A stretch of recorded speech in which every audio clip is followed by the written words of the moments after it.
Let's be real, we've all been there. You're staring at your textbook, you know you're supposed to be studying, but your brain has just completely checked out. We're going to break down why that happens, and way more importantly, how you can actually fix it. You know the feeling, right? You sit down, you've got the books open, the notes are all laid out, and then nothing. Your brain just says, nope, not today. The motivation is just completely gone. It's a feeling we all know way too well. And what's the first thing that happens? It's almost like a reflex, isn't it? Your hand just reaches for your phone, you tell yourself just a quick look, and before you know it, an hour has totally vanished. It is the #1 focus killer for sure. So then you try to fight back, right?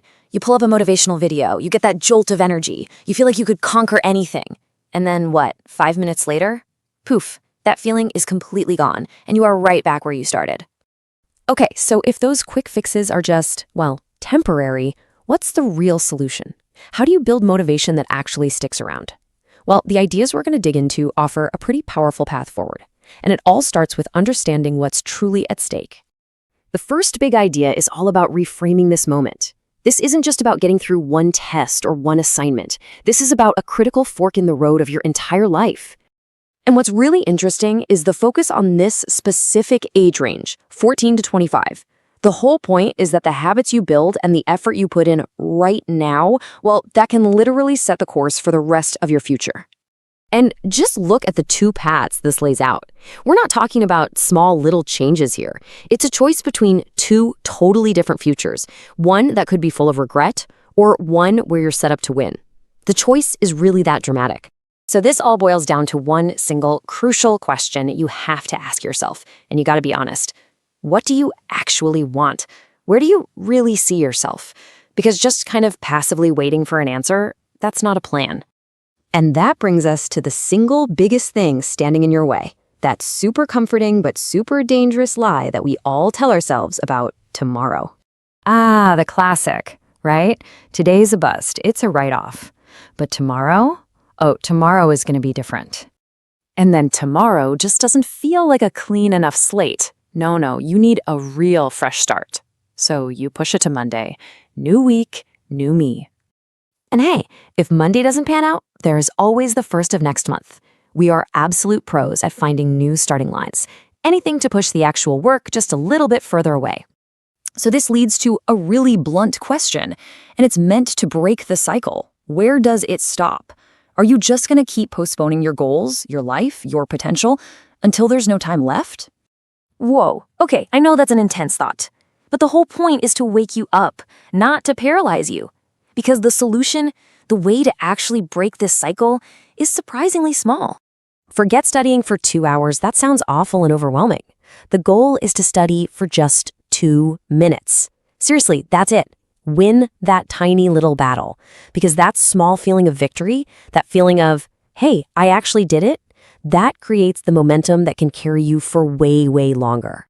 To really drive this point home, there's this amazing analogy from a poem by Harivansh Rai Bachchan. I want you to just picture a tiny little ant carrying a piece of food, trying to get up a wall.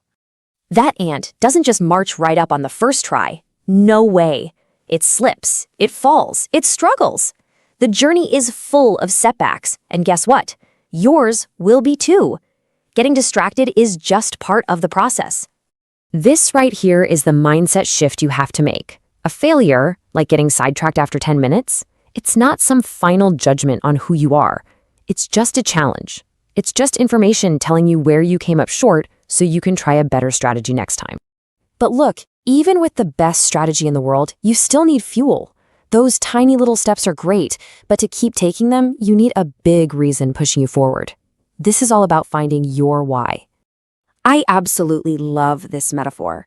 Success, shining, it's not some calm, easy thing. It requires a massive amount of internal energy. It demands a fire inside you. You literally have to burn.